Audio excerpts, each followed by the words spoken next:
Hi, this is Julian and welcome for this new tutorial on Photoshop Lightroom. It's actually Lightroom 6 I'm going to be using in this video. I'm going to show you how to do a landscape panorama inside Lightroom. So you need Lightroom 6 or superior. If you have Lightroom 5, the option to assemble a panorama in Lightroom won't be available. It's a new feature that appeared with Lightroom 6 and Lightroom CC. So these are the CR2 files we're going to be using. I have an empty catalog. It's a very short video and I'm going to deep dive into the specifics of panorama development. You're going to see it very easy. So this is the Explorer. I'm going to take all my photos. You can have maybe an easier panorama to assemble. I have 14 items here. So it's going to be quite a large panorama, and it's running on a laptop, and still you're going to see that the performance is pretty good. So I'm going to drop all these files in the library module. Don't try to drop files in the develop module, it's not going to work. If you drop the files in the library module, then the import window is going to appear. It's the same as going to file and then import, except that if you drag and drop from the Explorer or the Finder on the Mac, the window is going to open at the correct location, so you don't have to browse your hard drive.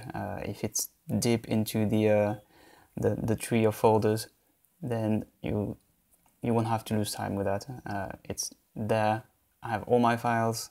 I can put some keywords.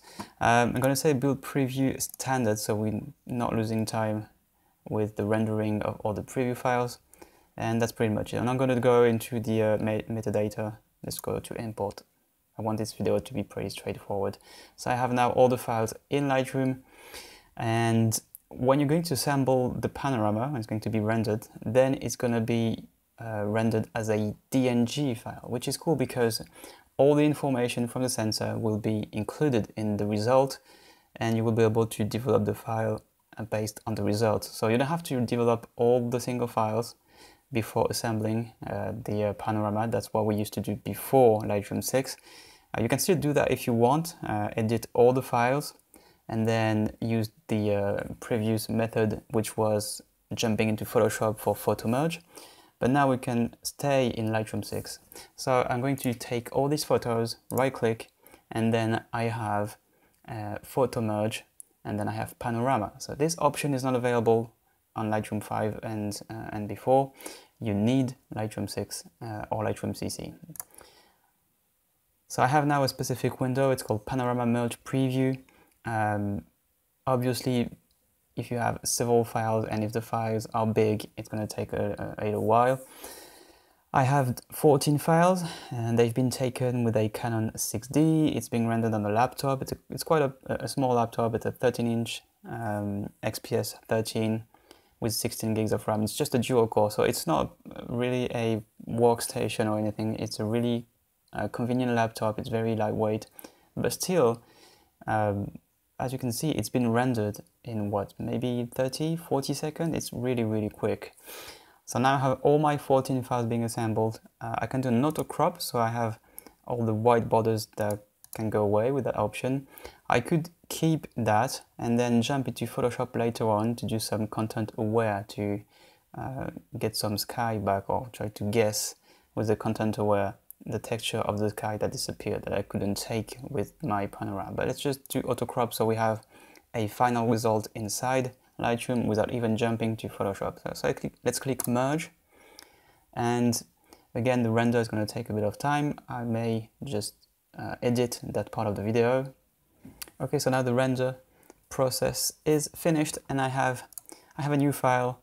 I'm going to expand so you can see I have a DNG as a result, and now I can go to the develop module and we can do a bit of retouching on this panorama. It took maybe 1 minute. I just edited the video so you don't have to wait. Again, it's not a mega powerful laptop, but still it's very quick, like 1 minute for 14 raw files on a dual core. It's very good performance. If you have an iMac or MacBook Pro or anything 4 cores or even 6 cores or even more, then it's gonna do it in a tick.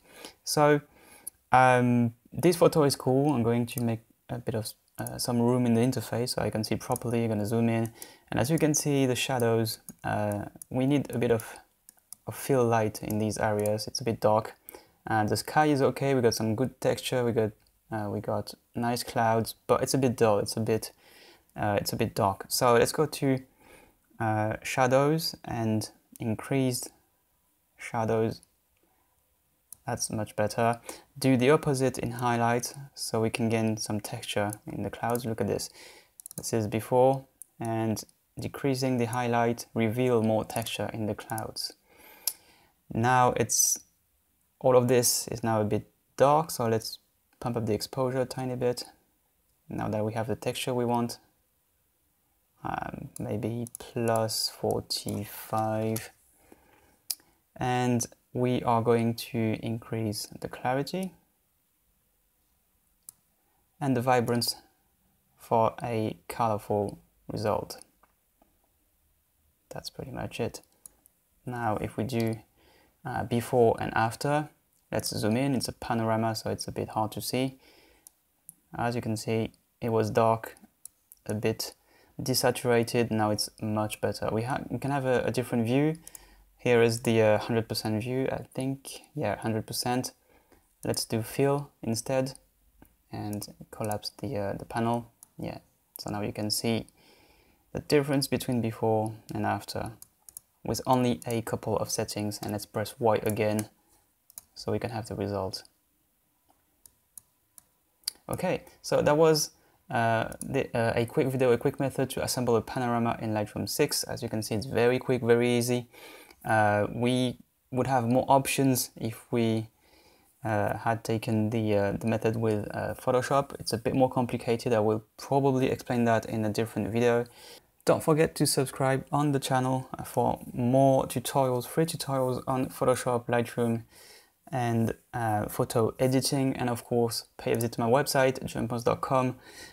Don't forget to subscribe to the newsletter again to get updates on my premium tutorials. Don't forget also you can go and subscribe on this website to get the raw files I'm using in this free tutorial. You can get all the raw files for free if you subscribe on my website. Should you have any question, as always, don't hesitate to ask, and I see you in the next video tutorial. Bye bye.